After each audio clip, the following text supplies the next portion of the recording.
تو آپ کسی کو اچھا مشورہ بھی دے دیتے ہیں تو یہ بھی صدقہ جاری ہے، کسی کے چہرے پہ مسکراہٹ لے کر آتے ہیں تو یہ بھی صدقہ جاری ہے. تو یہ جو چھوٹی چھوٹی چیزیں جو ہمارے حضور پاک صلی اللہ علیہ وآلہ وسلم نے ہمیں بتائی ہیں نا، یہ ہماری زندگیوں میں بہت آسانیاں لا سکتی ہیں. ان پر عمل کر کے ہم اپنی زندگی کو آسان بنا سکتے ہیں.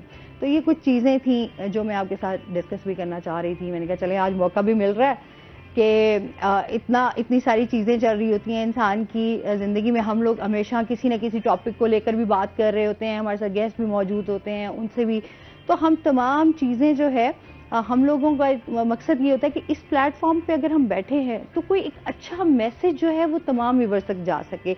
کسی کی ہم اگر ہماری کسی اچھی بات سے کسی کی زندگی آسان ہوتی ہے یا وہ اس کو فالو کرتا ہے تو یقین کریں آپ کی محنت کا صلہ آپ کو یہی مل جاتا ہے. آپ کا اس پلیٹ فارم کا جو ایک مقصد ہے وہ اگر پورا ہو جاتا ہے تو اس سے بڑی خوشی کی اور کیا بات ہوگی.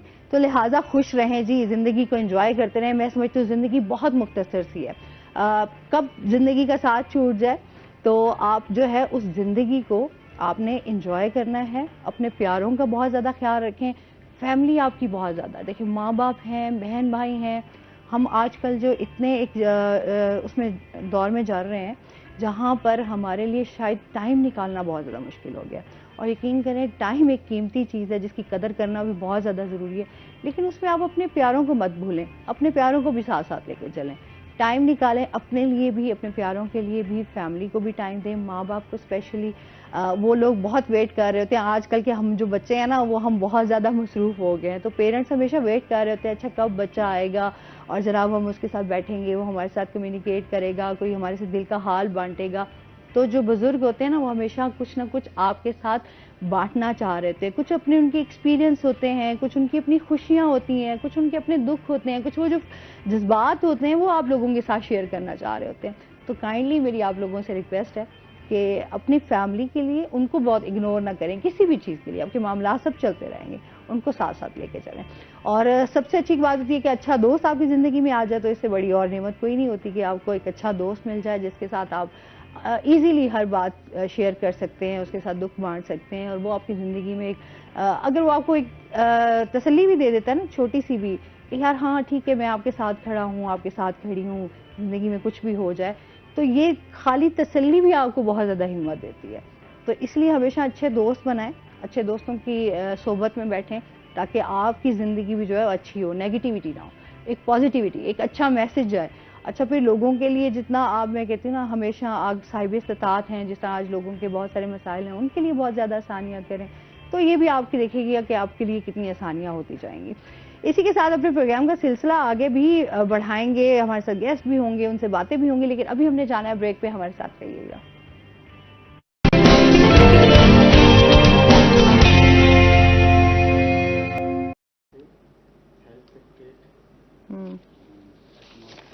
ویلکم بیک ناظرین. روہی ایئرٹیل میں ایک بار آپ کو پھر سے خوش آمدید کہتے ہیں اور اس کے ساتھ ہی ہمارے ساتھ گیسٹ بھی موجود ہیں. ہمارے ساتھ ہیں جی ہمارے روہی کے رپورٹر وسیم شہزاد. السلام علیکم، کیسے ہیں آپ وسیم؟ ٹھیک ٹھاک ہیں؟ ویلکم کرتے ہیں اپنے شو میں آپ کو. اور اس کے ساتھ ہی جو ہماری دوسری گیسٹ ہیں وہ ہیں جی ڈاکٹر بینش سرفراز ہمارے ساتھ موجود ہیں جو کہ مینیجر بھی ہیں، لیکچرار بھی ہیں اور اس کے ساتھ ساتھ جو ہے business incubation centre agriculture university Multan سے ہیں. السلام علیکم. وعلیکم کیسی ہیں آپ؟ ٹھیک ٹھاک ہیں؟ ویلکم کرتے ہیں اپنے شو میں آپ کو. Thank you. اچھا زرعی یونیورسٹی کے حوالے سے ان سے جانیں گے اس ٹائم طلبہ کے حوالے سے کیا کیا روزگار کے حوالے سے کیا کیا مواقع ان کو مل رہے ہیں، کس طرح ان کو فیسیلیٹیٹ کیا جا رہا ہے. اور ساتھ ہی ہم جو ہے بات کریں گے وسیم سے اس ٹائم اسموک کے حوالے سے. ہم دیکھ رہے ہیں کہ ہمارے ماحولیات پر کتنا اثر پڑ رہا ہے. اچھا اس کے ساتھ ساتھ ایجوکیشن پہ ہمارے کتنے بچوں کے حوالے سے اس پہ اثر پڑ رہا ہے. اس پہ بات کریں گے کہ کیا اس ٹائم صورتحال چل رہی ہے. اس کے ساتھ ساتھ جنوبی سیکٹریٹ کی ہم بات کریں گے پنجاب کی کہ وہاں پر کیا چل رہا ہے، کیا کیا ایکٹیویٹیز ہو رہی ہیں. تو سب سے پہلے اسموک کے حوالے سے بات کر لیتے ہیں. بالکل. اس وقت پنجاب بھر کے اندر اگر ہم بات کرتے چلیں تو اسموک جو ہے اس کا راج برقرار ہے اور اسی حوالے سے وزیر اعلیٰ پنجاب سید محسن نقوی نے اس حوالے سے خاص اقدامات جو ہیں وہ بھی اٹھائے. ہم نے دیکھا کہ لاہور کی اگر بات کرتے چلیں تو لاہور گزشتہ تقریباً جو ہے وہ کچھ ہفتوں سے پاکستان کے آلودہ ترین شہروں میں سر فہرست رہا. اور اسی مناسبت سے ملتان کی بات کریں تو ملتان کا نمبر جو ہے وہ دوسرا، تیسرا یا بعض اوقات جو ہے وہ پہلا نمبر شمار کیا جاتا ہے. اس تمام تر تناظر کے اندر وزیر اعلیٰ پنجاب سید محسن نقوی نے جو اقدامات اٹھائے اس میں اسموک کی روک تھام کے لیے کچھ جگہ پر جو ہے وہ مارکیٹس کو بند کیا گیا، بازاروں کو بند کیا گیا، اور اس حوالے سے لاک ڈاؤن جو ہے وہ بھی لگایا گیا۔ اس کی ایفیکٹ کی وجہ سے لاہور میلہ بھی لگ رہا تھا، اس کو بھی بند کیا گیا۔ اور اس کے ساتھ ساتھ اگر میں ملتان کی بات کرتا چلوں تو ملتان میں آج بھی تعلیمی جو ہماری سرگرمیاں ہیں کل اور پرسوں جو ہے وہ مکمل طور پر بند رہیں گی۔ اتوار کو ویسے ہی بند ہوتی ہیں، لیکن اتوار کو جو مارکیٹس ہیں وہ بھی بند رہیں گی۔ یہ تمام کام اس لیے کیے جا رہے ہیں تاکہ بڑھتی ہوئی اسموک کو جو ہے وہ ہم کنٹرول کر سکیں۔ دوسری جانب اگر میں محکمہ ماحولیات کی بات کرتا ہوں تو ماحولیات اس حوالے سے بھی ان ایکشن ہمیں دکھائی اب دے رہی ہے کہ اگر پہلے سے ہی اس حوالے سے کوئی بہتر پالیسیز جو ہیں وہ بنائی جاتی تو شاید ہمیں ان لمحات کا سامنا ہی نہ کرنا پڑتا۔ اب بھٹا جو کی اگر بات کرتے چلیں تو سب سے زیادہ اسموک پھیلانے میں بھٹے کا کردار ہے۔ بھٹے کو جب تک آپ زگ زیگ ٹیکنالوجی کے اوپر منتقل نہیں کریں گے اس کا ریشو جو ہے وہ دھواں نکلنے کا بہت زیادہ رہے گا۔ جب بھی دھواں نکلنے کا ریشو زیادہ رہے گا تو اسموک پھیلنے کے خدشات ہیں۔ اسی طریقے سے جو ہماری فیکٹریز ہیں، فیکٹریز کے دھوئیں کو کنٹرول کرنے کے لیے ان کی چمنیوں کے اندر جب تک کوئی آلٹریشن نہیں پیدا کریں گے وہ بھی اسی طریقے سے ایفیکٹ جو ہیں وہ کرتی رہیں گی۔ بھٹوں کے بعد، فیکٹریوں کے بعد تھرڈ ون جو سب سے زیادہ ایفیکٹ ہمیں کر رہا ہے اس کے اندر جو آپ کی گاڑیاں ہیں، جو آپ کے موٹر وہیکلز ہیں، وہ سب سے زیادہ نقصان جو ہے وہ پہنچا رہی ہیں۔ اب اگر آ جاتے ہیں گورنمنٹ کی گاڑیوں کی طرف تو سب سے زیادہ نقصان پہنچانے میں سروے کے مطابق جو ہے وہ وڈا بسیز کا ہاتھ ہے، اور جہاں سے بھی وہ گزرتی ہیں ان کی موبائل وغیرہ جو ہے وہ وقت پر چینج نہیں کیے گئے۔ حالانکہ بجٹ تو وکس کمپنی کو اور اس کے علاوہ جو ہے وہ پاکستان ماس ٹرانزیکشن اتھارٹی کو جو ہے وہ جاری کیے جاتے ہیں، لیکن پھر بھی اگر گاڑیوں کی یہ صورتحال ہے تو یہ لمحہ فکریہ ہے۔ گاڑیوں کی صورتحال ہونا وہ ایک اپنی جگہ پر، لیکن اس کی وجہ سے جو ایفیکٹ ہو رہے ہیں، آپ کے لنگز ایفیکٹ ہو رہے ہیں، آپ کی آئیز کا پرابلم ہے۔ آپ اس وقت ملتان کے ایٹماسفیئر میں کھلی فضا میں صبح کے وقت واک کرتے ہوئے سانس بھی نہیں لے سکتے۔ آپ پر ماسک پہننا جو ہے وہ لازم قرار دے دیا گیا ہے۔ اس کی بنیادی وجہ یہی ہے کہ تاکہ آپ جو ہے وہ صحت مند رہ سکیں۔ اور اب سروے کی بات کر لیتے ہیں تو آج بھی جو ایئر کوالٹی انڈیکس ہے ملتان کا وہ بہت زیادہ ہے، اور وہ ایئر کوالٹی انڈیکس اس بات کی تائید کرتا ہے کہ یہ جو فضا ہے یہ سانس لینے کے لیے مؤثر نہیں ہے۔ ان ہیلدی ایٹماسفیئر کی بات کرتے چلیں تو ملتان اس کے اندر سروائیو کر رہا ہے۔ ایسی تمام صورتحال کے اندر بچوں کو اب سیو کرنے کے لیے جو گورنمنٹ نے انیشیٹ لیا اس کے اندر جو ہے وہ اسکول، کالج، یونیورسٹیز جو ہیں وہ بند کی گئیں۔ آج بھی تعلیمی ادارے جمعے کے دن بند ہیں، کل ہفتے کے روز بھی بند رہیں گے، اور اتوار کو اگر بات کرتے چلیں مارکیٹس کی تو مارکیٹس جو ہیں وہ بھی بند ہوں گے۔ تو تمام فضا جو ہے وہ اس حوالے سے پیدا کی جا رہی ہے۔ یہ یا تو کوئی دعا گو ہیں ہم کہ بارش کا کوئی اچھا جب تک بارش ہی نہ ہوگی میرے خیال میں جتنی ہوئے وائرل ڈیزیز ہیں وہ بھی ختم نہیں ہوں گی۔ آپ دیکھ رہے ہیں یہ صورتحال ہے اس وقت اگر بات کریں تو اس وقت ہم دیکھتے ہیں کہ ڈاکٹرز کے پاس جو ہے وہ مریضوں کا رش نظر آ رہا ہے۔ جو موسم اور کلائمیٹ چینج کی وجہ سے جو اثرات ہیں اس کی وجہ سے بہت سارے لوگ بیمار ہو رہے ہیں۔ آپ سانس لیتے ہیں تو آپ کا پرابلم شروع ہو جاتی ہے، کھانسی جو ہے وہ کامن ہو چکی ہے۔ کھانسی تو بہت زیادہ اچھا میں خود ابھی ٹھیک ہوئی تھی لیکن پھر اس کا دوبارہ شکار ہوگی، مطلب آپ ٹھیک نہیں ہو پا رہے نا، مسلسل آپ کو موسم اس طرح کا چل رہا ہے، سر میں آپ کے درد رہنا، بخار کھینسی آپ کی کیفیت ہونا، اگر آپ تھوڑا سا بھی باہر واک کے لیے بھی نکل رہے ہیں تو بھی آپ کو احتیاط جو ہے وہ اس وقت بہت ضروری ہے۔ پہلے ہم کھلی فضا میں سانس لینے کے لیے باہر جاتے تھے کہ ہم اچھے سے اپنی ہیلدی جو ہے وہ آکسیجن کو انہیل کر سکیں گے، لیکن اب جو ہے وہ آکسیجن آپ کمروں کے لیے تو وہ زیادہ بہتر ہے۔ باہر کا موسم جو ہے جتنی تیزی سے کاٹے جا رہے ہیں یہ بالکل اس کا بھی اثر ہے کہ آپ پودے لگائے جا رہے ہیں لیکن ان پودوں کا کیا ہم لوگوں کو کوئی فائدہ نہیں ہو رہا۔ دیکھیں پودے لگا کے وہ ایک خاص لمحہ لیتا ہے، خاص ٹائم لیتا ہے، اس کے بعد جا کے وہ تناور درخت بنتا ہے، لیکن ہم نے جتنی بے دردی کے ساتھ جو ہے وہ ملتان کے ایک روڈ سے جو ہے وہ درختوں کا صفایا کیا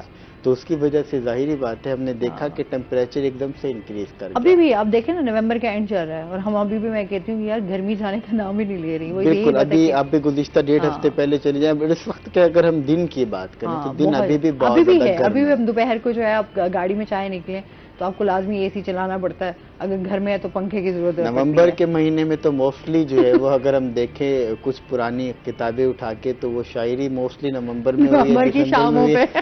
تو وہ تو اب شامیں بھی ہماری ایسی ہیں اور دن بھی ہمارے بہت زیادہ جو ہے وہ گرم ہیں. تو یہ جو ہوا جس کی وجہ سے ہم نے کلائمیٹ چینج کا سامنا کرنا پڑ رہا ہے، اس وقت اگر ابھی بھی ہم نے اس بارے میں نہ سوچا تو ہماری آنے والی نسلیں جو ہیں وہ شاید اس طرح کا ایٹماسفیئر بھی نہ دیکھیں جو ہم دیکھ رہے ہیں. پہلے ایک لمحہ ہوتا تھا کہ بہار آتی تھی، پھر خزاں آتی تھی، سردی کے بعد گرمی کے بیچ کے اندر ایک چھوٹا سا ایٹماسفیئر ہوتا تھا جس کو ہم انجوائے کرتے تھے، جس کو ہم 4 موسم کہتے تھے. اب موسم 2 رہ گئے ہیں، یا سردی یا گرمی. ہم ایک دم سے آتے ہیں سردی سے ڈائریکٹ گرمی سے ہم ڈائریکٹلی جو ہے وہ سردی میں چلے جاتے ہیں. اور بہار و خزاں کا کانسیپٹ بالکل ایسے ہی ہے. مزید بھی اس پہ بات کرتے ہیں. ڈاکٹر صاحب ایسے جانتے ہیں اس ٹائم ہم زرعی یونیورسٹی کے حوالے سے سب سے پہلے تو جانیں گے نا کہ اس ٹائم کس طرح طلباء کو جو ہے فیسیلیٹیٹ کیا جا رہا ہے، اور آپ کی جو رسپانسبلٹیز ہیں، جو آپ کا ایکسپیرینس ہے وہ بھی شیئر کیجیے گا. اچھا، میں بیسیکلی مینیجر بی آئی سی ہوں MNS university of agriculture Multan سے. ہماری یونیورسٹی میں انٹرپرینورشپ کا ایک بگ کنسیپٹ ہے. ہمارے وائس چانسلر کا بگ ایم بھی ہے کہ ہم جو ہے انٹرپرینورشپ کو فروغ دیں، اور اس کے لیے ہمارا ایک بزنس انکوبیشن سینٹر ہے جو کہ جسٹ اونلی جو ہے انٹرپرینورشپ پہ فوکس کر رہا ہے. اور ساؤتھ پنجاب میں اونلی 1 بزنس انکوبیشن سینٹر ہے جو کہ پورے ساؤتھ پنجاب میں آپریٹ کر رہا ہے.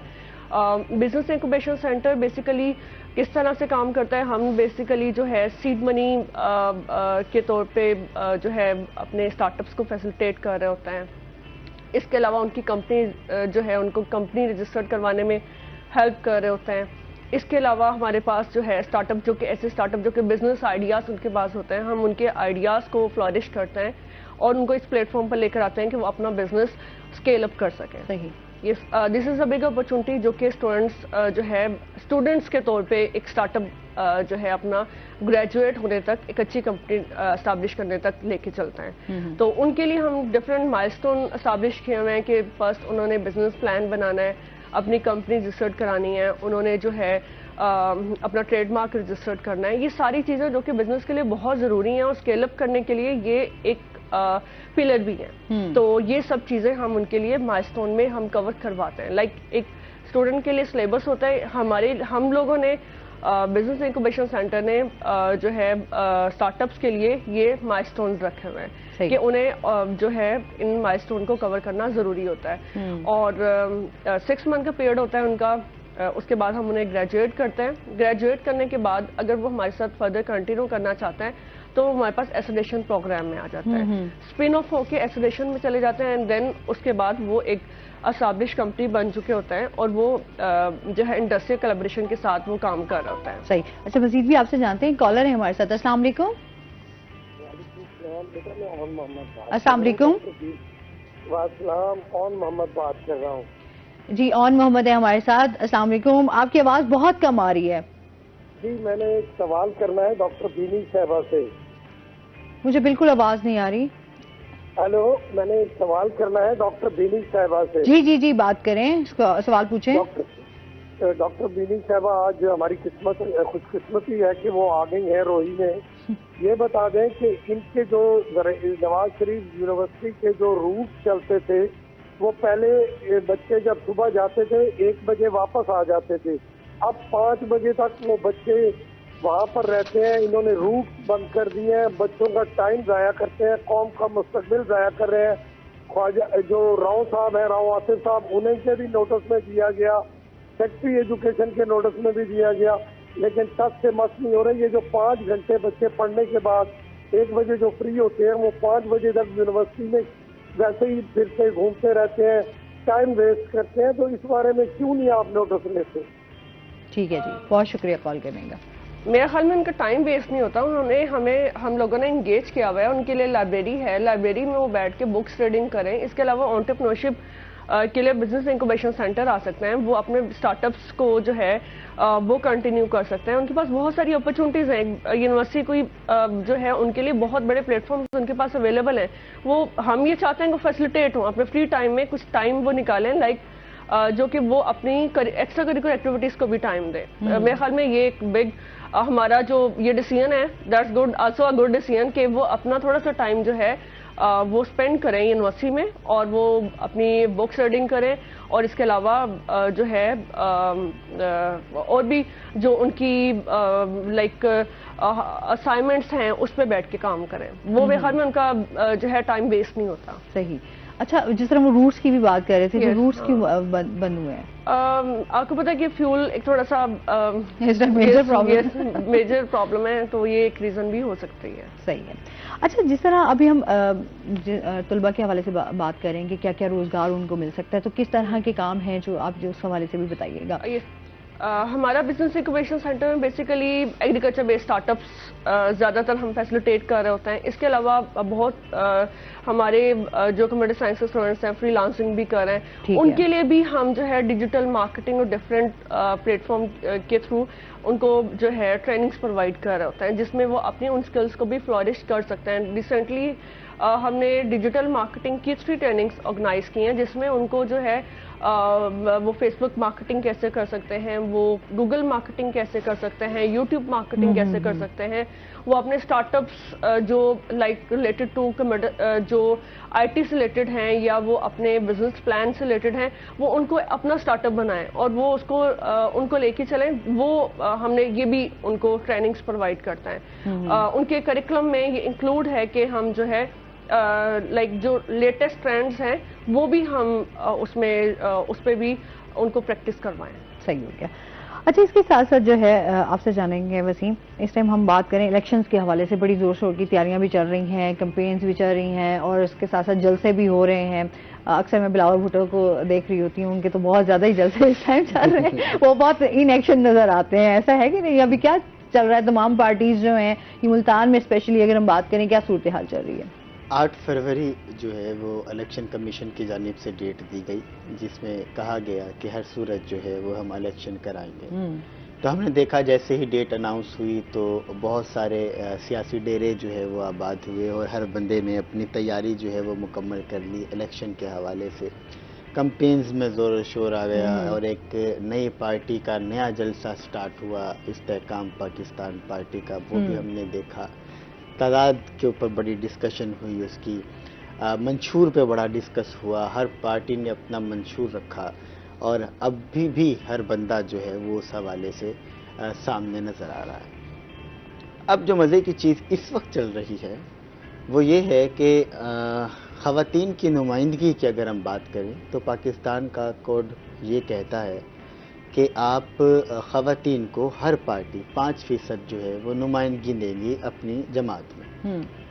اب خواتین کو نمائندگی تو مل گئی, چاہے وہ نشستوں پہ آئیں یا نہ آئیں. اگر تو وہ آ کر ویسے الیکشن لڑتی ہیں, ہم نے دیکھا کہ جس طرح ڈی جی خان سے ہیں ہماری خاتون وہ لڑتی ہیں اور جیتی بھی صحیح ابھی حالیہ, تو یہ تھوڑا مشکل ہے. لیکن نہ بھی لڑیں تو بھی ان کو نمائندگی جو ہے وہ دینا ضروری ہے ہر پارٹی کے لیے. یہ کوڈ ہے الیکشن کمیشن کا.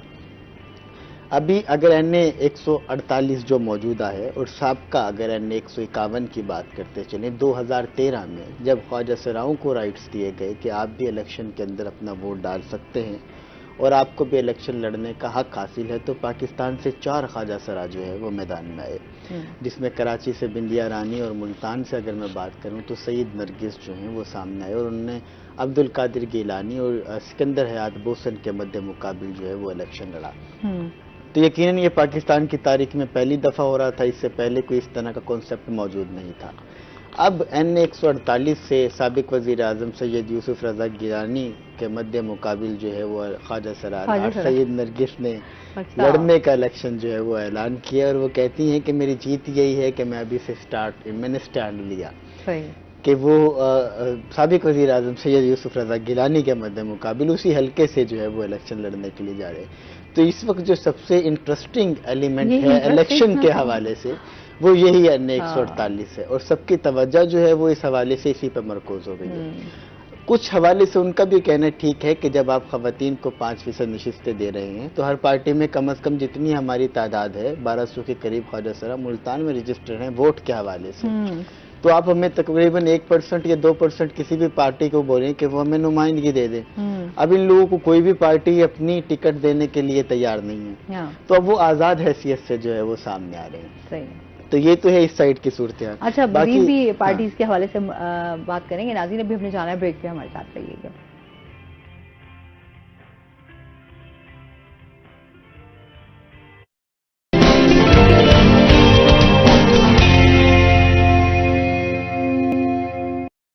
ویلکم بیک ناظرین. روہی ایٹ 10 میں ایک بار پھر آپ کو خوش آمدید کہتے ہیں. جس طرح ہم الیکشنز کی بات کر رہے تھے, پارٹیز کی بات ہو رہی ہے, پیپلز پارٹی کی کیا ایکٹیویٹیز چل رہی ہیں. اچھا تحریک انصاف کے حوالے سے بھی جانیں گے کہ ابھی آپ کو وہ جوش ولولہ نظر آ رہا ہے یہاں پر یا نہیں, یا صرف اس ٹائم نون لیگ اور پیپلز پارٹی اور جسٹ جو ہے ہم بات کریں تحریک استحکام جو ہے یہ پارٹی جو ہے یہ دیکھیں اس بات سے ہم ڈینائی نہیں کر سکتے کہ بہت سارا ووٹ جو ہے وہ ابھی خاموش ہے, اور وقت آنے پہ وہ ووٹ فیصلہ کرے گا کہ اس نے کس پارٹی کے پاس جانا ہے, جو کہ فیکٹ ہے جس سے ہم ڈینائی کر ہی نہیں سکتے. ہاں پاکستان کی اگر بڑی پارٹیز کی بات کر لیتے ہیں تو پاکستان میں اس وقت 3 بڑی پارٹیز ہیں, اور چوتھی جو ہے وہ اس کا بھی پارٹ بننے کے لیے جا رہی ہے آئی پی پی. ورنہ تو ہم دیکھتے ہیں کہ پی ٹی آئی بھی ہے, اس کے ساتھ ساتھ نون لیگ بھی ہے اور پیپلز پارٹی بھی.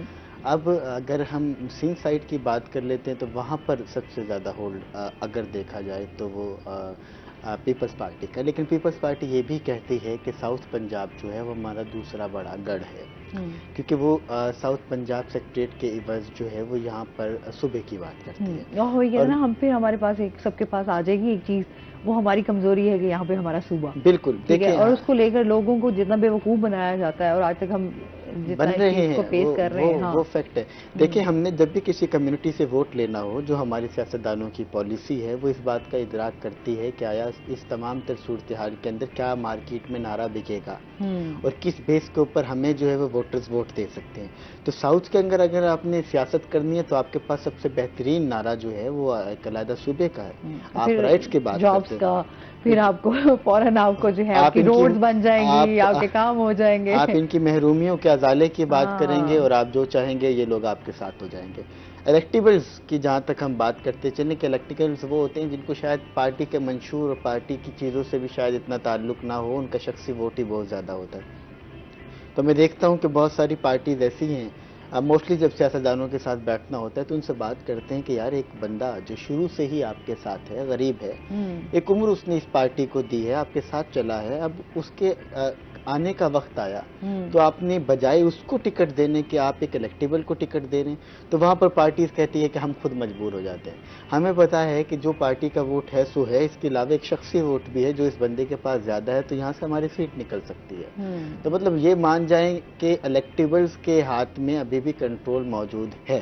ایسا نہیں ہے کہ اس وقت اگر میں کہوں کہ آپ کھمبے کو بھی کھڑا کریں تو وہ بھی جیت جائے گا. کچھ نہ کچھ انسان کی اپنی شخصیت کا ووٹ جو ہے وہ برقرار ہوتا ہے. ہمارے دیہاتوں میں ابھی بھی ہمارے کچھ بیکورڈ ایریاز میں ایسے کانسیپٹ موجود ہیں جہاں پہ ابھی بھی وڈیرہ شاہی کا سسٹم جو ہے وہ دیکھا جاتا ہے, اور وہاں پہ نسل در نسل جو ہے جس کو ہم غلامی کہتے ہیں, جس کو ہم توڑنے کی کوشش کر رہے ہیں, وہ ابھی بھی پاکستان کے اندر یہ چیزیں ایگزسٹ کرتی ہیں. When we talk about democracy تو پھر ہمیں ایسا لگتا ہے کہ تمام چیزوں کو برابر لیول پہ آنا چاہیے.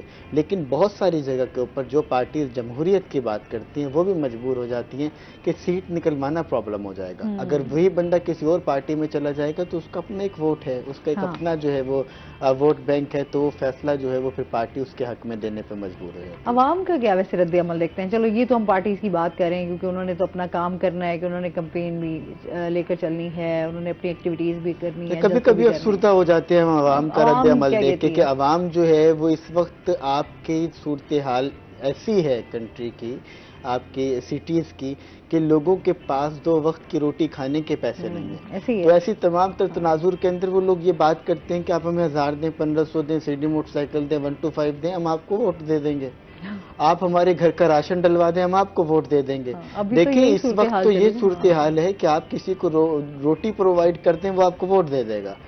ایسا نہیں ہے, یہ تمام اس وقت کی باتیں جب آپ کے پاس خوشحالی ہو اور لوگ جو ہے وہ اس کے بعد جو ہے وہ فیصلہ کر سکیں. انٹرنیشنل آرگنائزیشنز کی بات کروں یا NGOs کی بات کروں, وہ اس وقت بیٹھ کے اس رائٹ کے اوپر کام کر رہی ہیں کہ ووٹرز کو رائٹ جو ہے وہ دینا کس کی رسپانسبلٹی ہے. ہم دیکھتے ہیں ابھی بھی منورٹیز کے پاس وہ رائٹ موجود نہیں ہے کہ وہ اس حوالے سے دے سکیں. میں منورٹیز کی بات کر رہا ہوں, اس کے ساتھ آپ چلے جائیں بیکورڈ ایریاز کے اندر, آپ دیکھیں کہ برادری کا ووٹ ہے. بچے جو ہیں وہ اپنی مرضی کے مطابق ووٹ نہیں دے سکتے. آپ کی پوری برادریاں جو ہیں وہ ڈسٹریبیوٹ ہوئی ہوئی ہیں, اور جو ان کے سرغنہ کہہ لیں, جو ان کے بڑے کہہ لیں, وہ موجود ہیں. وہ وہاں سے اپنے مرضی کے مطابق اور اپنی منشا کے مطابق چیزوں کو استعمال کرتے ہیں, اور اس کے بعد پوری برادری کا رخ ادھر ہو جاتا ہے جہاں وہ اس کا وڈیرا جو ہے وہ فیصلہ کر دیتا ہے. ایسا نہیں ہے کہ پاکستان مکمل طور پہ چینج ہو گیا. آپ الیکٹرانک ووٹنگ کی سائٹ پہ بھی جائیں گے تو بھی یہ تمام چیزوں کو ہمیں فیس کرنا پڑے گا. ووٹرز ایجوکیشن کی بات کر رہے ہیں, انٹرنیشنل آرگنائزیشن اس پہ کام کر رہی ہیں, کچھ این جی اوز کام کر رہی ہیں. پاکستان کی اگر گورنمنٹ کے لیول کی بات کریں تو وہ اس کے اوپر کام کر رہی ہیں. ہم نے رائٹ بتا تو دیا لوگوں کو, لیکن لوگ ابھی بھی خوف زدہ ہیں. اس ملک کے اندر کوئی بھی آزادانہ طور پہ اپنا فیصلہ نہیں کر سکتا, کیونکہ ہم نے سیاست کو ہم نے کس نظر کر دیا, اور پھر سیاست سے جتنا لوگ اب خوف کھاتے ہیں اور بھاگتے ہیں, تو بہت کم لوگ ہی ہیں جو سیاست کے ساتھ اٹیچ ہیں اس میں. باقی تو آپ کسی موضوع کے اوپر, کسی بھی موضوع کے اوپر بات کرنے سے پہلے 6 دفعہ سوچ رہے ہیں, اور پھر آپ بات کرتے ہیں کہ آپ ایک ڈیموکریٹک اسٹیٹ کے اندر جو ہے وہ پروان چڑھ رہے ہیں. آپ یہاں پر کھل کے بات نہیں کر سکتے. آپ اپنے رائٹ, ووٹرز کو رائٹ آپ نے بتایا, لیکن ووٹر کس بیس کے اوپر جو ہے وہ اپنا ووٹ کاسٹ کرے اور کس کو دے. یہاں تو کہا جاتا ہے کہ پرائیویسی جو ہے وہ آپ کی بہت زیادہ ہے, کہ آپ کسی اور کے رکشے میں بیٹھ کے کسی اور کو ووٹ دے رہے ہوتے ہیں, لیکن یہ بھی تمام چیزیں سامنے آ جاتی ہیں بعد میں, اور اس کے بعد جو مشکلات کا سامنا کرنا پڑتا ہے آپ نے سروائیو کرنا ہے. ووٹ جو ہے وہ ہر کسی کا رائٹ ہے, اور میرے خیال میں اس کا صحیح استعمال ہی ہمارے ملک کے لیے بہتر ہو سکتا ہے. اچھا جی, اس کے ساتھ جو ہے زرعی یونیورسٹی کا ایونٹ بھی آپ لوگ کروانے جا رہے ہیں, اس ایونٹ کے بارے میں ہمیں بتائیے گا. ہم لوگ بیسیکلی ہمارا یہ ایونٹ 29 and 30 کو ہو رہا ہے, 29 and 30 نومبر کو, اور یہ agriculture and food security AFS ventures park کے نام سے بیسیکلی ایونٹ آرگنائز کر رہے ہیں. اور اس ایونٹ کا مقصد یہ کمپٹیشن ہے, بزنس آئیڈیا کمپٹیشن ہے, جس میں ڈفرینٹ یونیورسٹیز سے اسٹوڈنٹس پارٹیسپیٹ کریں گے. اینڈ وہ ان کے تھمیٹک ایریاز ہیں, لائک کچھ آئیڈیاز جو ہیں وہ public health, biological sciences, business, veterinary sciences and agriculture sciences, ان سب, اینڈ فوڈ, مین جو فوڈ سے ریلیٹڈ آئیڈیاز, ویلیو ایڈیشن سے ریلیٹڈ آئیڈیاز بیسیکلی ہمارے پاس سبمٹ ہوئے ہیں. اور پورے پاکستان سے ٹوٹل 55 یونیورسٹیز نے پارٹیسپیٹ کیا, اور اس میں سے ہم لوگوں نے, اور ٹوٹل آئیڈیاز ہمارے پاس سبمٹ ہوئے 450, ان کو شارٹ لسٹ کر کے ہم 160 تک لے کر آئے. اور وہ 160 آئیڈیاز کو ہم جو ہے ان کا کمپٹیشن کروانے جا رہے ہیں 29 and 30 نومبر کو.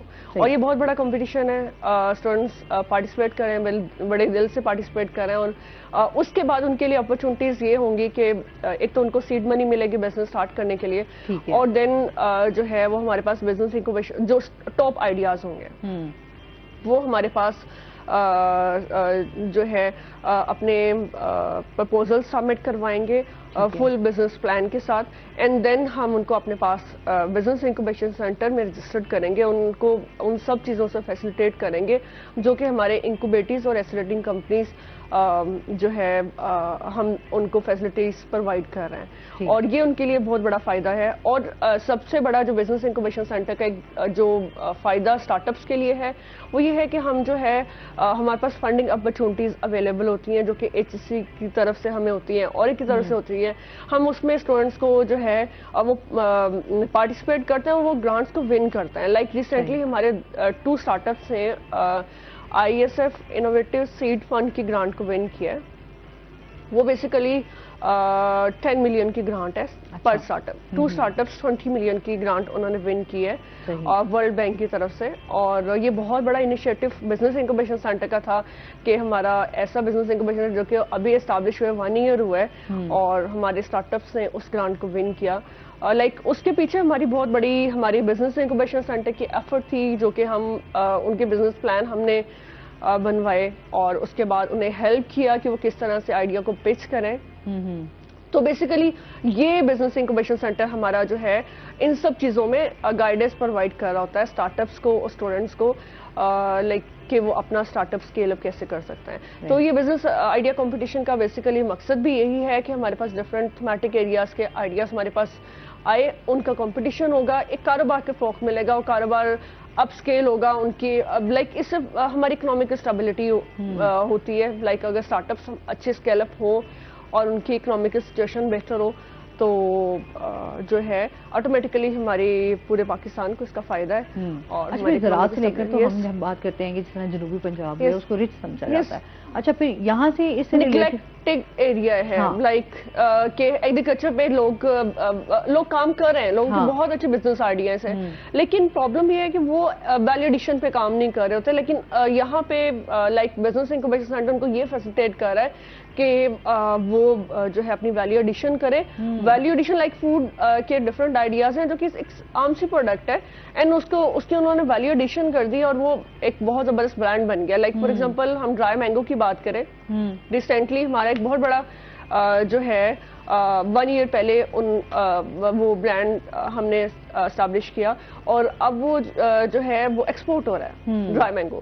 تو یہ طلبہ کے لیے بڑی آسانیاں ہو جائیں کہ آج سے آپ نے کوئی چیز اگر آپ فوڈ سے ریلیٹڈ ہے تو اس کو کیسے سیکیور کیا جا سکتا ہے، کس طرح اس کو آپ ایکسپورٹ کر سکتے ہیں، اپنا بزنس بڑھا سکتے ہیں. تو یہ تمام چیزیں میرے خیال میں ہمارے ہاں پاکستان میں ٹیلنٹ کی کمی نہیں ہے، بس آئیڈیاز کو اگر ایک پلیٹ فارم مل جائے تو اس کو بہتر طور پہ کر سکتے ہیں. بات کریں تو 94% جو ہے وہ کپاس ہماری ساؤتھ پنجاب سے جو ہے وہ ہو رہی ہے، اس پہ کتنا اور اس پہ اتنا کام جو ہے وہ اب چل رہا ہے کہ دیکھیے آپ پورے پنجاب کو آپ لیں 94% جو ہے، باقی جتنی 6% ہے وہ صرف ہماری اپر پنجاب سے آ رہی ہے اور 94% جو ہے وہ ہم یہاں سے کر رہے ہیں. وسیم بہت شکریہ آپ کا ہمارے ساتھ ہے. بینش آپ کا بھی بہت شکریہ آپ ہمارے ساتھ رہی. اور اس کے ساتھ ہی ناظرین ابھی ہم نے جانا ہے بریک پہ، ہمارے ساتھ رہیے گا. جب ہم بریک سے واپس آئیں گے تو ہمارے ساتھ کچھ اور گیسٹ موجود ہوں گے.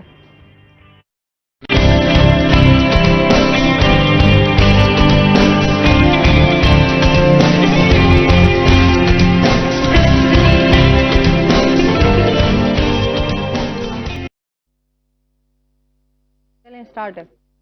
ویلکم بیک ناظرین، روہی 810 میں ایک بار پھر آپ کو خوش آمدید کہتے ہیں. اور بریک کے بعد ہمارے ساتھ گیسٹ موجود ہیں، ان کا تعارف کروا دیتی ہوں. ہمارے ساتھ موجود ہیں جی آج پروفیسر ڈاکٹر عبدالقدوس سہیب صاحب. السلام علیکم، کیسے ہیں آپ؟ ٹھیک ٹھاک ہیں؟ الحمدللہ ویلکم کرتے ہیں اپنے شو میں آپ کو. جناب خوش آمدید آپ بھی کر رہے ہیں، ہم آپ کو بھی جو ہے بہت مبارکباد پیش کرتے ہیں کہ آپ نئے اسٹوڈیو میں آئے ہیں، نئی جگہ پہ آئے ہیں. ہاں جی. اور ماشاءاللہ روہی کو ایک نیا اچھا اسٹوڈیو مل گیا ہے، ایک نیا آفس مل گیا ہے. ہاں جی بالکل ایسے ہی، بہت شکریہ. اور اس کے ساتھ ہی جو ہمارے دوسرے گیسٹ ہیں وہ ہیں جی مدثر رضا اتاری ہمارے ساتھ موجود ہیں جو کہ نعت خواں ہیں. السلام علیکم. وعلیکم. کیسے ہیں آپ؟ ٹھیک ٹھاک ہیں؟ ویلکم کرتے ہیں اپنے شو میں آپ کو. اچھا جی، آج ناظرین ہم جو اس ٹاپک پہ بات کرنے جا رہے ہیں وہ ہے جی بیت المقدس کی. ہم لوگ اس کی اہمیت پہ بات کریں گے، قرآن و احادیث کی روشنی میں جانیں گے. اور اس کے ساتھ ساتھ جو ہے اس ٹائم آپ کو پتا ہے کہ ہم سب سے پہلے میں نے پروگرام میں بھی بات کی تھی فلسطین کے حوالے سے. یہ جو تنازع ہے اسرائیل اور فلسطین کا، یہ کیا ہے، اس کی تھوڑی تاریخ بھی جانیں گے. تو سب سے پہلے تو ہم اس کی اہمیت پہ بات کر لیتے ہیں. کیا کہیں گے اس بارے میں آپ؟ بسم اللہ الرحمن الرحیم. الحمدللہ رب العالمین والصلاۃ والسلام علی رسول النبی الکریم.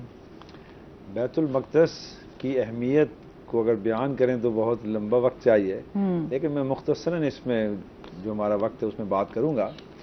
دیکھیے اللہ سبحانہ وتعالیٰ نے اس دنیا میں انبیاء علیہ السلام کے سلسلے کو شروع کیا انسانی ہدایت کے لیے.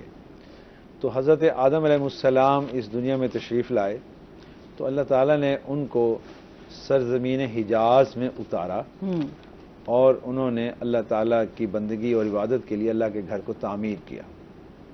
حضرت آدم نے پہلی مرتبہ اللہ کا گھر بیت اللہ جسے ہم کہتے ہیں وہ تعمیر کیا. اس کے بعد جیسے جیسے آبادی پھیلی تو اللہ سبحانہ وتعالیٰ نے اپنا ایک دوسرا گھر تعمیر کرایا جسے بیت المقدس کہتے ہیں جی، یعنی مقدس گھر اللہ کا. بیت اللہ اور بیت المقدس، اس سرزمین کے اوپر اللہ کے 2 گھر تعمیر ہو گئے. ایک بیت اللہ جسے آج ہم خانہ کعبہ کے نام سے یاد کرتے ہیں، خانہ کعبہ کہتے ہیں، اور یہ حضرت آدم نے تعمیر کیا. اس کے بعد حضرت آدم کی ہی سلسلے میں سے اولاد میں سے بیت المقدس جو ہے وہ اللہ سبحانہ وتعالی نے حضرت ابراہیم کے ذریعے تعمیر کرایا. بیت المقدس جو ہے حضرت ابراہیم نے 2 گھر، یعنی ایک گھر جو ہے فلسطین میں بیت المقدس تعمیر کیا اور ایک گھر جو بیت اللہ ہے اس کو دوبارہ سے تعمیر کیا حضرت اسماعیل کے لیے. حضرت ابراہیم کے 2 بیٹے تھے، ایک کا نام اسماعیل ہے اور ایک کا نام اسحاق ہے. تو حضرت اسحاق جو تھے ان کے ساتھ آپ نے بیت المقدس جو ہے اللہ کا یہ گھر جو تھا اس کو تعمیر کیا اور اس کو عبادت کی جگہ بنایا، مسجد بیت المقدس جو ہے. تو یہ اس سرزمین کے اوپر اللہ تعالیٰ کا دوسرا گھر ہے. تو پھر اسی کی طرف انبیاء علیہ السلام آتے رہے. تمام جتنے بھی بنی اسرائیل ہیں، یعنی یہ ایک نبی کی جگہ نہیں ہے بلکہ سینکڑوں انبیاء اگر تعداد میں کاؤنٹ کیا جائے تو شاید ہزاروں میں بھی ہوں گے جو انبیاء کا سلسلہ ہے وہ فلسطین بیت المقدس کے ساتھ ہے. یعنی پوری ایک چین ہے بنی اسرائیل کے انبیاء اور رسول کی کہ جس میں آخری جو ہیں پھر حضرت عیسیٰ علیہ السلام آتے ہیں. تو حضرت اسحاق علیہ السلام، ان کے بیٹے حضرت یعقوب علیہ السلام، پھر حضرت موسیٰ، پھر حضرت عیسیٰ، اور یہ اس سلسلے میں جتنے بھی انبیاء، حضرت داؤد آئے، پھر سلیمان آئے، تو حضرت موسیٰ کے بعد یہ سارا سلسلہ آگے چلتا رہا. تو یہ تقریباً کچھ سینکڑوں انبیاء رسول ہیں جو اس سرزمین میں آئے اور جنہوں نے یہاں آ کر اللہ کے نام کو بلند کیا، اللہ کی تکبیر کو بلند کیا اور یہاں پر عبادت ہی کرتے تھے. اور یہ عبادت کی بڑی مقدس جگہ تھی. یعنی اس روئے زمین کے اوپر اللہ تعالیٰ کے یہ وہ گھر ہے جس کا نام بیت المقدس ہے، اور کسی گھر کا نام بیت المقدس نہیں ہے. بیت المقدس صرف اسی کا نام ہے جو فلسطین کے اندر تعمیر کیا گیا، اور یہ انبیاء علیہ السلام نے تعمیر کیا. پھر اس کی ایکسٹینشن ہوتی رہی، اس کی توسیع ہوتی رہی. پہلے یہ بڑا مختصر تھا، پھر یہ اس کو بڑھاتے رہے جیسے جیسے آبادی بڑھتی گئی اور مسلمانوں میں اضافہ ہوا. تو جیسے جیسے انبیاء کی تعلیمات آگے بڑھیں تو اس گھر کے اندر وسعت آتی گئی، اور یہاں تک کہ پھر مختلف انبیاء کے ماننے والوں نے اس کے حصے بھی کر دیے کہ وہ ایک دائیں طرف آ گیا اور ایک بائیں طرف آ گیا. تو آج بھی یہی تقسیم ہے اس کی کہ جو جوش ہیں، یہودی ہیں، وہ اس کے ایک کونے کے اندر ہیں اور دوسرے کونے میں عیسائی ہیں. تو بیت المقدس یہ وہ ہے جس کی طرف پھر مسلمانوں نے بھی نماز پڑھی قبلہ رخ ہو کر. دیکھیے جب مسلمان مدینہ میں آئے تو وہ اپنا رخ بیت المقدس کی طرف کر کے نماز پڑھ رہے تھے. یہ تو پھر سن جا کر 2 ہجری کے آغاز میں اللہ سبحانہ وتعالی نے ہمارا قبلے کا رخ موڑ دیا، بیت المقدس کی بجائے بیت اللہ کی طرف کر دیا. کیونکہ اللہ کا وہ پہلا گھر تھا بیت اللہ، اور آخری اب اسی کو ثابت ہونا تھا کیونکہ آخری نبی آئے، آخری رسول آئے. تو اللہ تعالیٰ نے اس اپنے آخری گھر کو بھی، اپنے پہلے گھر کو بھی پھر دوبارہ آخری جو ہے نا قبلہ بنا دیا. تو مسلمانوں نے اپنا قبلے کا رخ تبدیل کر دیا. تو قرآن میں آتا ہے کہ جب مسلمانوں نے قبلے کا رخ تبدیل کیا تو یہودوں نے کہا کہ یہ تو اپنا قبلہ ہی بدل لیتے ہیں. یہود و نصارہ دونوں نے کہا کہ پہلے ان کا قبلہ جو تھا وہ بیت المقدس تھا اور اب انہوں نے بیت اللہ کی طرف رخ کر دیا ہے. تو اس پہ قرآن نے کہا جو ہے نا تم اپنا رخ مشرق کی طرف کرو یا مغرب کی طرف. اللہ تو ہر طرف ہے، وَلِلَّهِ الْمَشْرِقُ وَالْمَغْرِبُ فَأَيْنَمَا تَوَلُّوا فَثَمَّ وَجْهُ اللَّهِ کہ تم اپنے رخ جو ہے نا مشرق کرو یا مغرب کی طرف کرو. اللہ تو ہر طرف ہے، ہر طرف جدھر بھی تم منہ کرو فَثَمَّ وَجْهُ اللَّهِ ادھر اللہ ہی ہوگا. تو لہٰذا بیت اللہ بھی اللہ کا گھر ہے اور بیت المقدس بھی اللہ تعالیٰ. تو اس لیے ہم اسے قبلہ اول بھی کہتے ہیں کہ ہم نے کچھ عرصہ ادھر منہ کر کے نماز پڑھی، ہمارا قبلہ رہا. لیکن اب ہمارا آخری جو قبلہ ہے وہ بیت اللہ ہے، یعنی خانہ کعبہ ہے. اور یہ بیت المقدس کیونکہ یہاں انبیاء کی بہت بڑی اکثریت آئی اور انہوں نے تعلیمات یہاں سے دیں اور ایک مرکز رہا، تو اس کی اہمیت یہ ہے جو قرآن مجید کے اندر اللہ نے بیان کی ہے 15ویں پارے کے اندر کہ سبحان الذی اسریٰ بعبدہ لیلا من المسجد الحرام الی المسجد الاقصی الذی بارکنا حولہ. تو یہ جو معراج کا سفر ہے یہ مسجد حرام سے یعنی مکہ سے شروع ہوا اور پھر فلسطین بیت المقدس پہ گیا. تو اللہ نے اسے مسجد اقصی بھی کہا ہے. یہ جو مسجد ہے جہاں نماز ہم پڑھتے ہیں جا کر آج بھی، وہ مسجد اقصی ہے. بیت المقدس کے اندر مسجد اقصی ہے. تو مسلمان آج بھی جب جاتے ہیں، جو فلسطینی مسلمان ہیں، وہ یہی تو کہتے ہیں یہ مسجد اقصی ہماری ہے، یہ اللہ کا گھر ہمارا ہے. تم اس کے دائیں کونے میں ہو گئے، وہ بائیں میں ہو گئے، جو درمیان میں مسجد ہے وہ تو مسلمانوں کی ہے، مسجد اقصی ہے. اور یہ وہ مسجد اقصی ہے جہاں پر تمام انبیاء کو اللہ سبحانہ وتعالی نے صف بندی کرائی اور امامت کے لیے حضرت محمد مصطفیٰ صلی اللہ علیہ وسلم کو کھڑا کیا. تو تمام انبیاء علیہ السلام کی امامت رسول اللہ صلی اللہ علیہ وسلم نے معراج کے سفر میں آغاز میں یہاں پر کی. تو اس لیے اس کی بڑی اہمیت ہے مسلمانوں کے لیے. یہ وہ جگہ ہے جہاں رسول اللہ صلی اللہ علیہ وسلم نے انبیاء کی امامت کرائی. اب اس کی اہمیت و فضیلت کا آپ اندازہ لگائیں کہ ایک طرف سارے انبیاء اور رسول حضرت آدم سے لے کر اور حضرت عیسیٰ تک سب حاضر ہوئے. 1,24,000 ہم پیغمبروں کی بات کرتے ہیں. 1,24,000 کم و بیش ہیں, زیادہ بھی اور کم بھی ہو سکتی ہے, تو وہ تو ایک تعداد ہے اندازے سے. تو وہ 1,24,000 انبیاء کم و بیش وہاں جمع ہوئے. اللہ سبحانہ وتعالی نے جمع کیا ان کو, انہوں نے صفیں بنائیں اور اللہ کے سامنے سر بسجود ہوئے. ان کی نماز کی امامت حضرت محمد مصطفیٰ صلی اللہ علیہ وسلم نے کرائی, جو خاتم النبیین ہیں, خاتم الانبیاء ہیں. تو لہذا جو نبوت کو ختم کرنے کی یہ بھی ایک بہت بڑی دلیل ہے ختم نبوت کی, کہ رسول پاک صلی اللہ علیہ وسلم کو جو ہے وہ جو وہاں کھڑا کیا گیا تمام انبیاء کی امامت کے لیے, اور تمام انبیاء آپ کے پیچھے آپ کے مقتدی ہیں.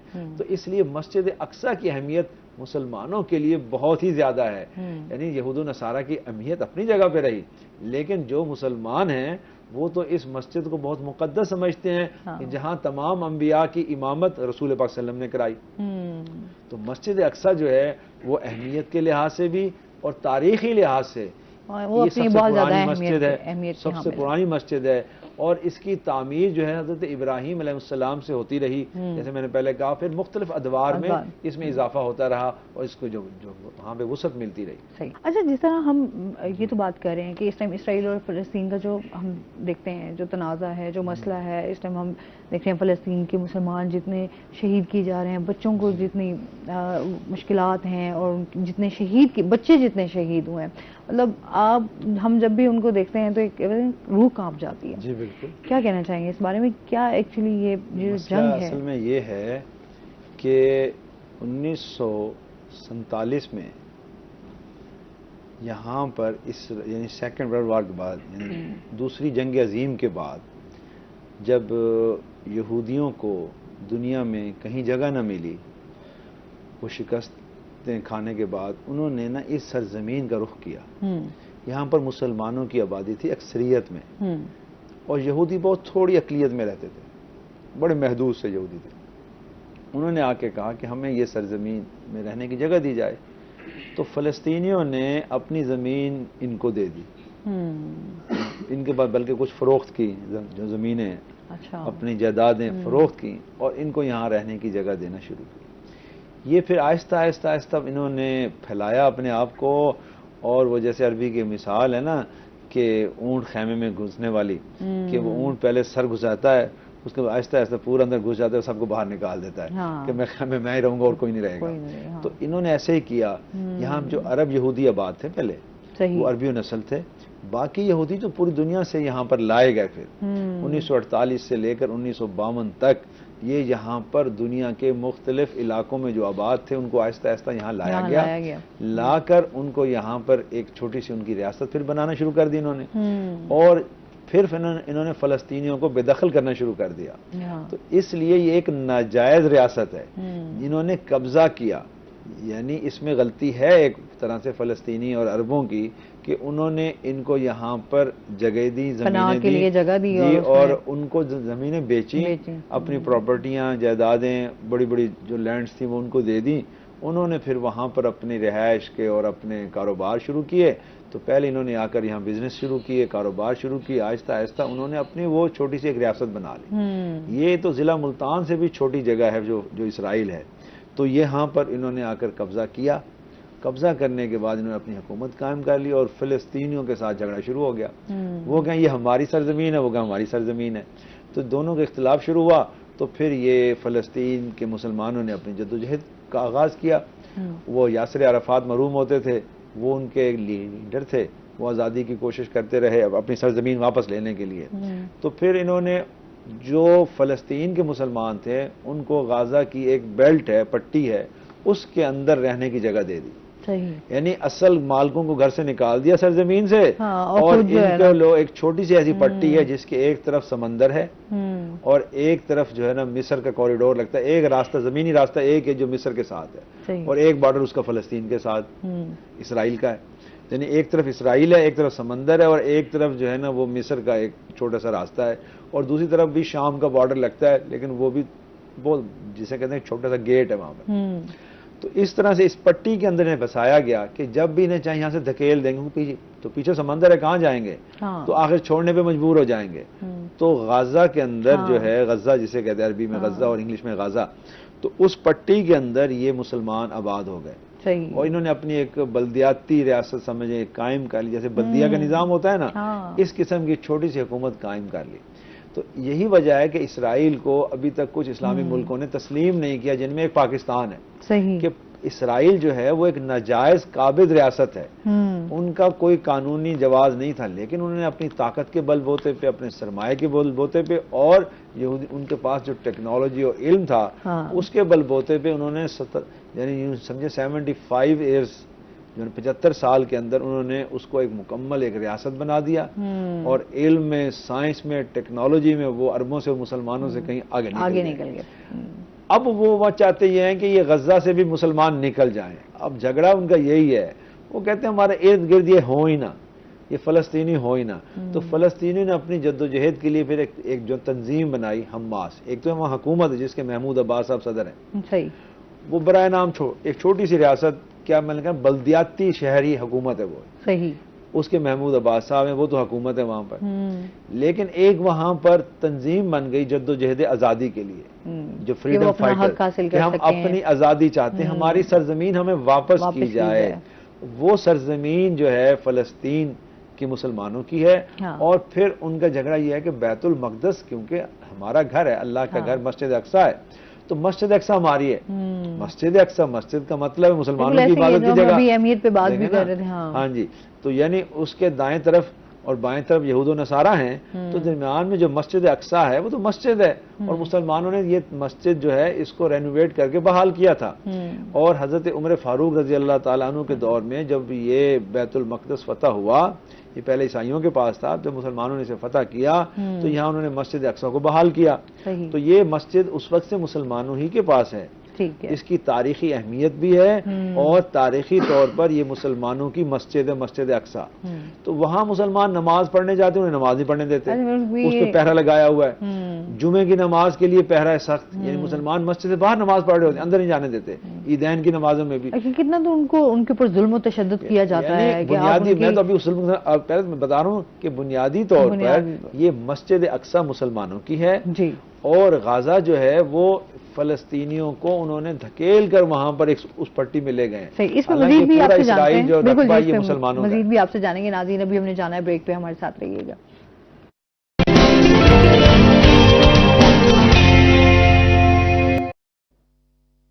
ویلکم بیک ناظرین, روہی ایٹ 10 میں آپ کو خوش آمدید کہتے ہیں. جی, ہم بات کر رہے تھے اس کے حوالے سے مسجد اقصیٰ کی. جی میں بات یہ کر رہا تھا کہ مسجد اقصیٰ جو یہ مسلمانوں کی ہے, اور یہ مسلمانوں کی تاریخی مسجد ہے, لہذا وہاں مسلمانوں کا نماز پڑھنا, جمع ہونا, عبادت کرنا, یہ ان کا قانونی بین الاقوامی حق ہے. لیکن اس سے انہیں روکا جاتا ہے. ہر سال آپ دیکھیں جب رمضان مبارک ہوتا ہے یا عیدین کا موقع ہوتا ہے یا جمعے کے اجتماعات میں, انہیں وہاں سے روکا جاتا ہے کہ جی یہ جو غزہ کے مسلمان ادھر نہ آئیں, فلسطینی مسلمان ادھر نہ آئیں, نماز بھی نہ پڑھیں. تو اس پر ہمیشہ ان پر جو ظلم و تشدد ہوا ہے, لیکن وہ بھی اپنی بات پہ ڈٹے ہوئے ہیں. اور حماس بنی اس لیے تھی یہ تنظیم تاکہ ہم اپنا حق حاصل کریں. اور حماس جو ہے وہ سرکاری نہیں بلکہ ایک پرائیویٹ تنظیم ہے جو فلسطین کے مسلمانوں نے اپنے حق کو حاصل کرنے کے لیے جدوجہد آزادی کے لیے بنائی. صحیح, وہ ان کے پاس اسلحہ بھی ہے, طاقت بھی ہے جس حد تک وہ استعمال, لیکن وہ اسرائیل کے مقابلے میں تو وہ طاقت نہیں رکھتے.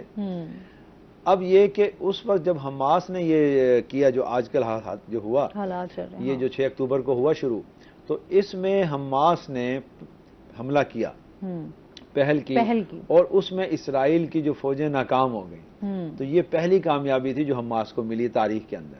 اس سے پہلے فلسطین کبھی اتنے کامیاب نہیں ہوئے فلسطینی. تو یہ فلسطینیوں کی پہلی کامیابی تھی کہ انہوں نے ان کے انٹیلیجنس جو سسٹم تھے اسے فیل کر کے اور کامیابی حاصل کر لی اور وہاں پر قبضہ کرنے کی کوشش کی. لیکن وہ کیا, وہ تو بس صرف بارڈر سے آگے گئے تھے. صحیح, ان کے کچھ لوگ یرغمالی بنا لیے جو 50 سے زائد ہیں شاید.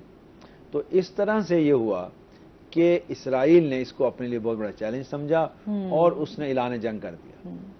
اور اب یہ جو جنگ ہوئی یہ یک طرفہ جنگ ہے, کیونکہ اسرائیل حملے کر رہا ہے فلسطین پر جی اور بین الاقوامی تمام قوانین کی خلاف ورزی کر رہا ہے، بالکل ایسے ہی یعنی کتنا تو اس پہ ہسپتالوں بات پر ہو رہی حملے، ہے۔ ہاں جی تعلیمی اداروں پر حملے ہاں جی اور شہری آبادی پر حملے۔ بھئی اگر تم نے جنگ کرنی ہے تو ان سے لڑو جو جنگجو ہیں، ہاں جنہوں نے کہا اسلحہ لڑ رہے ہیں، بارڈر پہ لڑو نا، نہیں اس غریب نے بیچارے پورے ان کا غزہ کی مسلمانوں کا، پٹی بچوں پر کا کیا جتنے قصور؟ یعنی آبادی ہے ان کی ساری عمارتیں تباہ کر دی، ان کے گھر تباہ کر دیے، ہسپتال تباہ کر دیے، تعلیمی ادارے تباہ کر دیے، اور اس میں بچے بھی شہید ہوئے، عورتیں بھی شہید ہوئیں، مرد بھی شہید ہوئے، یعنی 15,000 کے قریب 15,000 لوگ شہید ہو چکے ہیں اب تک۔ اچھا یہ تو کچھ کتنی ایسے بڑی جنگ ہوں گے ہے، جو ہمارے سامنے ابھی جسٹ ایک ایسے یہ فگر آئی ہے، ہمیں یعنی فگر آیا یا ہمارے میڈیا سامنے کے کچھ ذریعے۔ ویڈیوز آ گئی ہاں ہیں، جی، اس سے زیادہ تعداد بہت میں زیادہ، کچھ لوگ وہاں بہت پر زیادہ ہوں شہید گے۔ ہیں۔ اچھا جتنا بچوں، کیونکہ وہاں پہ بچوں کی تعداد زیادہ ہے تو بچے بہت تعداد میں جو ہے وہ شہید ہوئے ہیں۔ انہوں نے شہری آبادی پہ جو حملہ کیا ہے، ہاں، شہروں میں کون رہتے ہیں؟ بچے اور عورتیں۔ اچھا کس طرح لوگوں کے گھر تباہ ہوئے، وہ پھر ان کی نسل ہاسپٹل- ختم کر رہے ہیں نا، وہ چاہتے ہیں، یہ وہی کام کر رہے ہیں جو فرعون نے کیا تھا کہ بنی اسرائیل کی نسل کو ختم کر دیں، لیکن وہ ختم نہیں ہوئے تو انشاءاللہ اب بھی یہ نہیں ہوں گے۔ اور یہ جو فلسطینی بچوں کو انہوں نے شہید کیا، یہ بین الاقوامی قانون اور قانون انسانیت کی اس سے بڑی کوئی تذلیل ہی نہیں ہے۔ اس نے قانون کی دھجیاں بکھیر دی، قانون کو تو مانتا ہی نہیں ہے نا وہ۔ اب انٹرنیشنل لا کیا کہتا ہے کہ آپ کسی ملک کی شہری آبادی پر حملہ نہیں کر سکتے، ان کے بچوں پر حملہ نہیں کر سکتے، ان کی عورتوں پہ حملہ نہیں کر سکتے، ان کے تعلیمی اداروں، ہسپتالوں اور جتنے بھی جو سرکاری دفاتر ہیں ان پہ حملہ نہیں کر سکتے۔ آپ صرف فوج سے مقابلہ کریں گے۔ جو مسلح لوگ ہیں، جو مسلح تصادم کر رہے ہیں، آپ نے ان سے جنگ کرنی ہے۔ جو مسلح نہیں ہیں، غیر مسلح ہیں، آپ ان کو تو حملہ ہی نہیں کر سکتے۔ اب بچے بھی غیر مسلح، عورتیں بھی غیر مسلح ہیں۔ وہاں پہ جو آبادی تھی انہوں نے آبادی کو تہس نہس کر دیا۔ آپ دیکھیے تو صحیح تصویروں میں جو آ رہا ہے، جو ویڈیوز آ رہی ہیں، کہ آپ ہم CNN لوگ BBC دیکھیں، ویڈیوز دیکھ ہی نہیں، میں تو دیکھ ہی نہیں پاتی، یقین کریں، مطلب اتنا کوئی بھی جو حساس دل کا مالک ہے وہ ان ویڈیوز کو، ان بچوں کی تصویروں کو دیکھ ہی نہیں سکتا۔ یعنی اس پہ تو ظلم یہ ہے کہ اس بچوں پہ بھی ظلم کر رہے ہیں، عورتوں پہ بھی کر رہے ہیں، اور اس پر آواز اٹھائی جا رہی ہے، اور امریکہ اس وقت ان کا ساتھ دے رہا ہے، اور کچھ ایسی طاقتیں جو ان کا ساتھ دے رہی ہیں۔ تو باقی جو دنیا کے مسلمان ہیں اس کے خلاف ہیں، لیکن کچھ کر نہیں پا رہے۔ کتنے احتجاج ہو رہے ہیں، اس احتجاج سے انہیں اثر ہی نہیں ہو رہا۔ اچھا پھر اس کے اوپر جس طرح ہم اقوام متحدہ کی بات کرتے ہیں، وہاں پر جس طرح اس کے اوپر آواز اٹھائی، لیکن وہ آواز بھی کہاں ہے، یا اس کے اوپر کتنا عمل درآمد ہو رہا ہے؟ جنگ بندی کے حوالے سے کوئی قرارداد پاس ہی نہیں ہو سکی۔ دیکھیں نا، اسرائیل کے خلاف کوئی قرارداد پاس نہیں ہو سکی، اس لیے کہ ویٹو پاور امریکہ کے پاس، وہ تو ویٹو کرتا ہے۔ جو ویٹو پاور کے ذریعے اس نے اسرائیل کے خلاف کوئی ایک قرارداد بھی پیش نہیں ہونے دی۔ جو بھی قرارداد پیش ہوتی ہے اسے وہ جو مسترد کر دیتا ہے۔ تو اس لیے اسرائیل جو ہے نا، وہ اپنے آپ کو اس وقت یہ سمجھتا ہے کہ ہم قوت اور طاقت کے ذریعے فلسطینی مسلمانوں کا خاتمہ کر دیں گے۔ تو بہرحال یہ اس کی بھول بھی ہے، ایسی بات نہیں ہے کہ وہ اس طرح سے ان کو ختم کر دے گا۔ حماس اور جو فلسطینی مسلمان ہیں وہ بھی آخری وقت تک لڑتے رہیں گے۔ اب یہ ہوا ہے کہ جو قطر میں جو مذاکرات شروع ہوئے ہیں، اس میں انہوں نے یہ 4 دن کی جنگ بندی کی جو آج صبح سے شروع ہوگی، ٹھیک ہے، کل تک تو جنگ ہوتی، دیکھیں ادھر مذاکرات بھی ہو رہے ہیں، پھر بھی وہ جو مسلسل حملے کر رہا ہے۔ جب مذاکرات شروع ہو جائیں تو پھر حملے بند کر دینے چاہیے۔ تو اس نے کوئی حملہ بند نہیں کیا۔ وہ پچھلے ہفتے میں، یا دیکھیں نا، اب 1.5 مہینہ ہو گیا تقریباً، تو اس 1.5 ماہ کے اندر مسلسل اس نے غزہ پر اتنے حملے کیے کہ اس کا پورا نقشہ ہی ختم کر کے رکھ دیا۔ بالکل ایسے ہی ہے۔ اور اب کل جب یہ مذاکرات ہوئے ہیں، اس میں یہ طے ہوا کہ 4 دن کی نا یہ جنگ بندی ہوگی۔ پھر اللہ کرے، ہماری دعا ہے اور امید رکھتے ہیں کہ یہ آگے بھی بڑھے گی جنگ بندی، اور یہ جنگ بند ہو جائے تاکہ فلسطینی مسلمانوں کو جو سکون کی زندگی وہ گزار سکیں۔ پھر ان کی ریہیبلیٹیشن کا مسئلہ ہوگا، پھر ان کی مدد، دیکھیں نا وہاں پر امداد نہیں پہنچ رہی، دوائیاں نہیں ہیں، خوراک نہیں ہے، پانی نہیں ہے، گیس نہیں ہے، بجلی نہیں ہے، کیونکہ جنگ کی نا شہر کے اندر آ کر جنگ کی۔ ہاں بارڈر پہ لڑتے رہو، جو سرحد تھی وہاں تک رہو، ٹھیک ہے، انہوں نے ان کے لوگوں پہ ہی حملہ کرنا شروع کر دیا، پورے شہر کی آبادی کو تہس نہس کر کے رکھ دیا۔ بالکل جی۔ تو یہ بہت بڑا ظلم ہے جو اسرائیل نے کیا ہے، اس کے خلاف جو بھی آواز اٹھائے گا وہ مظلوموں کا ساتھ دے گا۔ بالکل۔